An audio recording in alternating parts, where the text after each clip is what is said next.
Chociaż wciąż nie znamy jeszcze dokładnej daty premiery remake'a, są pewne poszlaki sugerujące, że może być ona już bliżej niż dalej. Raport Embracer Group, czyli spółki matki wydawcy Gothica, nie określa co prawda konkretnej daty, ale sugeruje najbliższy rok obrotowy, a zatem okres od 1 lipca tego roku do 31 marca następnego. Wygląda więc na to, że powoli zbliżamy się do końca trwających już grubo ponad 5 lat prac nad tym tytułem. Warto więc zatrzymać się na moment i przeanalizować sobie pokrótce miniony okres, by móc odpowiedzieć na pytania, jak dobrą grą będzie remake i czy wynagrodzi nam ten długi czas oczekiwania?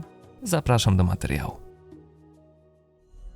Od grudnia 2019 roku, czyli od publikacji testowego teasera Gothica do dzisiaj, lipca 2025, minęło już 5 lat i 6 miesięcy. Prace nad tytułem trwają zatem już tak na dobrą sprawę ponad pół dekady. W takim przedziale czasowym Piranha Bytes na przykład, czyli twórcy Gothica, wydawali średnio około 2 gier, dysponując przy tym ciut mniejszym zespołem, bo liczącym około 33 pracowników, gdzie Alchemia ma ich ponad 40.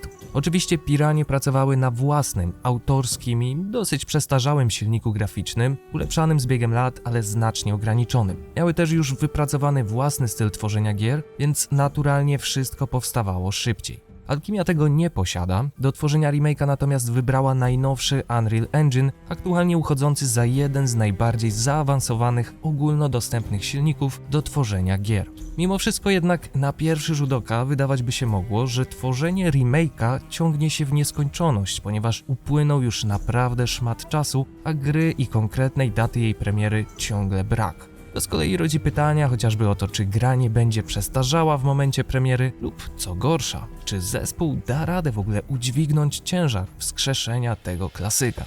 Zastanówmy się jednak, czy takie pytania są do końca zasadne, bo z drugiej strony gdybyśmy porównali Alchemię do jakiegoś innego studia podobnych rozmiarów, tworzącego RPG w tej samej technologii, okazałoby się, że w branży te 5 lat nie jest niczym niezwykłym. Dla przykładu studio Sandfall Interactive, które niedawno wydało Clair Obscur, właśnie tyle czasu potrzebowało, by przygotować ten tytuł od prototypu do pełnej gry, a warto dodać, że nie musieli najpierw budować teasera, wyciągać z niego wniosków, a następnie tworzyć gry całkowicie od nowa.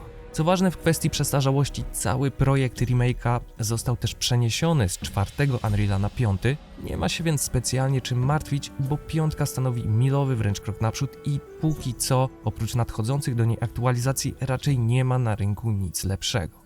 Innymi słowy więc, by stworzyć jakościowy produkt w małym zespole na tak zaawansowanym silniku graficznym, niezbędna jest ogromna ilość czasu i czy tego chcemy czy nie, po prostu nie da się tego przeskoczyć, tym bardziej zachowując dialog ze społecznością. Czas zatem, jaki minął, był długi, ale i raczej zupełnie uzasadniony.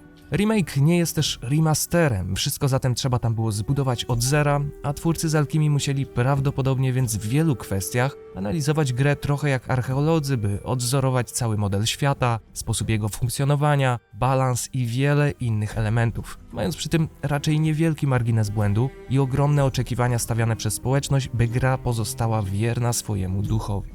Twórcy sami zresztą przyznają, że szukanie własnego stylu i adaptowanie pierwotnych pomysłów z oryginalnych szkiców było jednym z najbardziej skomplikowanych etapów w całym procesie tworzenia gry. Lo más difícil yo creo que ha sido adaptar las ideas originales de los diseños originales del gótico original y llevarlos a algo un poco más verosímil, un poco más realista, pero no real, sino simplemente verosímil, y también aportar algo nuestro. Y yo creo que convertir esa idea original en algo de ahora, algo más moderno, pero nuestro también ha sido lo más complicado.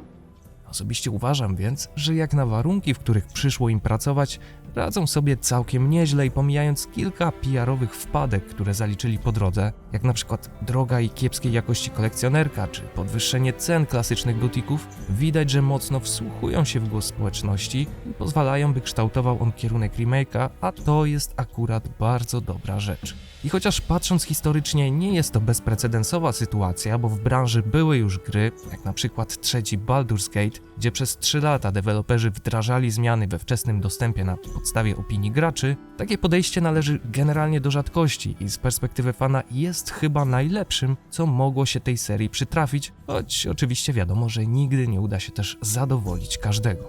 Patrząc jednak na to, jak ostatecznie oceniane były tytuły tworzone w ten sposób, myślę, że całość rokuje bardzo dobrze. Potwierdzają to zresztą też liczby, jak chociażby już 1 milion osób, które dodało grę do swojej listy życzeń na platformie Steam. A to już naprawdę solidny wynik, który stawia tytuł w zasięgu dużych, wysokobudżetowych produkcji. Widać to poza tym w zainteresowaniu trailerami, czy nawet samymi making-offami, że ludzie naprawdę są ciekawi remake'a, śledzą to, co się dookoła niego dzieje, a on sam przyciąga coraz większą uwagę. Przez ostatnie 5 lat wydarzyło się tak wiele w związku z tym tytułem, że pomimo lepszych i gorszych momentów udało mu się z całą pewnością sprawić też jedno. Seria Gothic znów zaczęła przeżywać swój renesans. Oczywiście społeczność była aktywna niezmiennie, cały czas, jednak to dzięki remake'owi marka znów zaczęła trafiać do mainstreamowych portali, pojawiać się na listach najbardziej oczekiwanych gier, a wiele zagranicznych kanałów dotarło z nim do naprawdę szerokiego grona odbiorców. Oh. The open world of the Valley of Mines. I'm in. I'm gonna play this 100%. Creating Gothic Remake, we focus Yep. on the 4 100% pillars that we please. consider the core of the series.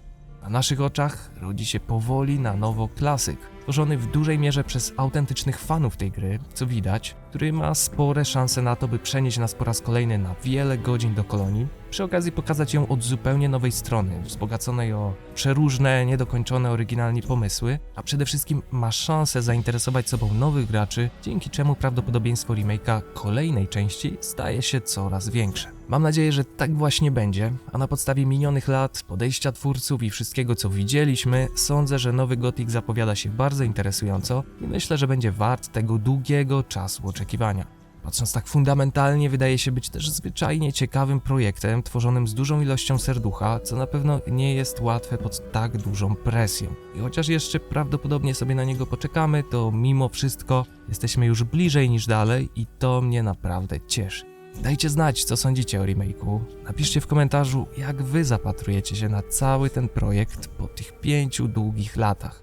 Ja dziękuję wam za uwagę i zapraszam do innych filmów związanych z Gothiciem na kanale, szczególnie do naszej ostatniej krótkometrażowej produkcji w świecie właśnie kolonii karnej w rolach głównych z panami Zbrojewiczem i Boberkiem. Trzymajcie się i do usłyszenia w kolejnych materiałach.